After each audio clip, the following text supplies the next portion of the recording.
Bank issued India's first foreign portfolio investor license to the GIFT IFSC Alternative Investment Fund of True Beacon Global. इनमें से कौन सा bank है जिसने issue कराया इंडिया का पहला foreign portfolio investor that is FPI licence किसको? Gift IFSC alternative investment fund of true beacon global को. ठीक है, GIFT is Gujarat international financial tech city. ठीक है, दैट इज गिफ्ट IFSC. ठीक है, और ऑल्टरनेटिव इन्वेस्टमेंट फंड जिसको हम शॉर्ट में बोलते हैं AIF, तो वो है Kotak Mahindra bank. Option D is the correct answer, Kotak Mahindra bank. Who has been appointed as CEO of Reserve Bank Innovation Hub? Reserve bank जो है रिजर्व बैंक ऑफ इंडिया, उसके इनोवेशन हब के CEO कौन बने? रिजर्व बैंक इनोवेशन हब के chief executive officer, तो वो बने Rajesh Bansal. Option A, Rajesh Bansal. Who launched the Vision Life Income Plus plan that will provide customer with the comfort of a guaranteed regular income for up to 30 years? इनमें से किसने launch करा है Vision Life Income Plus plan, जो कि provide करेगा customer को guaranteed regular income, मतलब जो कस्टमर्स हैं उनको एक कंफर्ट प्रोवाइड करेगा जिसमें उनको गारंटीड रेगुलर इनकम मिलेगी फॉर अप टू 30 ईयर्स. ठीक है, अप टू 30 ईयर्स तक. So that is Aditya Birla Sun Life Insurance. तो ये करा है Aditya Birla Sun Life Insurance ने, और जो प्लान का नाम है that is Vision Life Income Plus plan. What was SBI's reported net profit for March quarter? SBI का स्टेट बैंक ऑफ इंडिया जो है उसका रिपोर्टेड आपको नेट प्रॉफिट बताना है मार्च क्वार्टर के लिए. सो दैट इज 6451 करोड़. तो वो है 6451 crore. That is SBI's reported net profit for March quarter. ठीक है, स्टेट बैंक ऑफ इंडिया का हेडक्वार्टर याद रखना मुंबई में. ठीक है. So SBI reported a record quarterly profit helped by higher net interest income and lower provisions to cover loan losses. Net profit at the country's largest lender rose 80% from a year ago to 6451 crore in the 3 months ended 31st March, topping the 6166.2 crore average estimate in a survey of 10 analysts by Bloomberg. तो जो net profit जो country का largest lender का है वो रोज कर गया है कितना? 80% पिछले साल से, जो कि अब हो गया है 6451 करोड़ 3 मंथ्स में, यानी कि जो मार्च क्वार्टर आपका एंड हुआ था 31 मार्च को. ठीक है, तो वो हो गया 6451 करोड़. और इसने टॉप करा है 6166.2 करोड़ एवरेज एस्टिमेट, जो कि 10 एनालिस्ट सर्वे में एक एवरेज जो एस्टिमेट करा था ब्लूमबर्ग ने, उसमें टॉप करा है. ठीक है, तो याद रखना SBI का नेट प्रॉफिट रिपोर्ट हुआ है मार्च क्वार्टर के लिए 6451 crore. In fact this question is very important जो अभी हमने डिस्कस करा.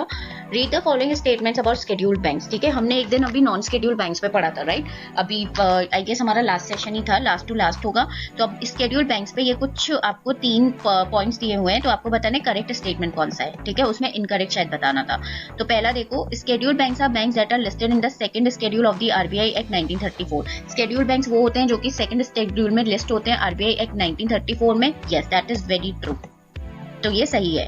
The banks paid up capital and reserve funds must be at least 5 lakh to qualify as a scheduled bank. तो शेड्यूल्ड बैंक्स को क्वालिफाई करने के लिए, उनकी एलिजिबिलिटी को क्वालिफाई करने के लिए जो बैंक का पेड अप कैपिटल और रेज फंड होना चाहिए वो एटलीस्ट 5 लाख होना चाहिए, मतलब कम से कम 5 लाख तो होना ही चाहिए. ये भी ट्रू है, तो मतलब ऑप्शन बी भी करेक्ट है. सी देखते हैं, scheduled banks are liable for low interest loans for the RBI and membership in clearing houses. Scheduled bank जो होते हैं वो लायबल होते हैं लो इंटरेस्ट लोन्स के लिए RBI से, मतलब उनको लो इंटरेस्ट पे RBI लोन दे देती है, and membership in clearing houses, इन दोनों के लिए ये लायबल होते हैं. So that is also true. तो यहाँ से इसलिए आपको आंसर मिल गया option E, all of the above. यानी कि ये जो तीनों स्टेटमेंट्स हैं शेड्यूल्ड बैंक्स को लेके, ये तीनों ही की तीनों स्टेटमेंट्स करेक्ट है. गाइस, इस तरीके के जो टॉपिक है ना, शेड्यूल्ड बैंक्स और नॉन शेड्यूल्ड बैंक्स, ठीक है, इस टाइप के टॉपिक्स को जरूर अच्छे से कवर करिए. इनसे क्वेश्चन आपके आते हैं और इस तरीके के बहुत आ जाते हैं कि करेक्ट बताइए. ठीक है, नेक्स्ट देखो, RBI has made interoperability mandatory for prepaid payment instruments. It has advised banks and companies to enable interoperability by when? RBI ने interoperability को mandatory कर दिया है PPI के लिए. PPI is prepaid payment instruments. तो इनके लिए interoperability को mandatory कर दिया है, मतलब compulsory कर दिया है. तो इसने बैंक्स और कंपनीज को एडवाइस करा है कि वो enable करे interoperability को कब तक. So that is 31st March 2022. यानी कि RBI ने बोला है कि जो बैंक्स और कंपनीज हैं वो interoperability को 31 मार्च 2022 तक अपने यहाँ पे ऑपरेट, मतलब उसको वो कर ले, मतलब इफेक्टिव कर ले 31 मार्च 2022 तक. ठीक है, और PPI का फुल फॉर्म आ सकता है कि PPI का फुल फॉर्म क्या है, तो याद रखना it is prepaid payment instruments. So RBI makes interoperability mandatory for PPI, that is prepaid payment instruments. RBI has advised banks and companies to enable interoperability by March 31st 2022. यानी कि जो deadline दी हुई है बैंक्स और companies को वो दी है 31 मार्च 2022.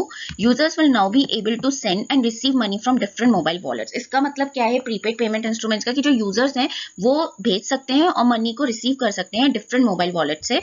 RBI has increased the maximum amount outstanding in respect of full KYC PPIs to 2 lakh from 1 lakh. RBI ने साथ ही साथ जो मैक्सिमम अमाउंट आउटस्टैंडिंग है उसको भी इंक्रीज कर दिया है in respect of full KYC PPI, ठीक है, यानी कि केवाईसी कंप्लायंट पीपीआई में, जो कि 2 लाख कर दिया, यानी कि पहले वो 1 लाख था, ठीक है, अब वो जो अमाउंट है वो उसको 2 लाख कर दिया है आरबीआई ने। तो क्वेश्चन यहाँ से भी आ सकता है, ये जो आपका लास्ट स्टेटमेंट है ना, यहाँ से आपको डेफिनेटली एग्जाम में क्वेश्चन मिल सकता है कि पहले 1 लाख था अब कितना कर दिया, या फिर अभी 2 लाख है तो अब कितना कर दिया, मतलब इंक्रीज होके कितना हो गया है या फिर पहले कितना था, ये सब आ सकता है, ठीक है।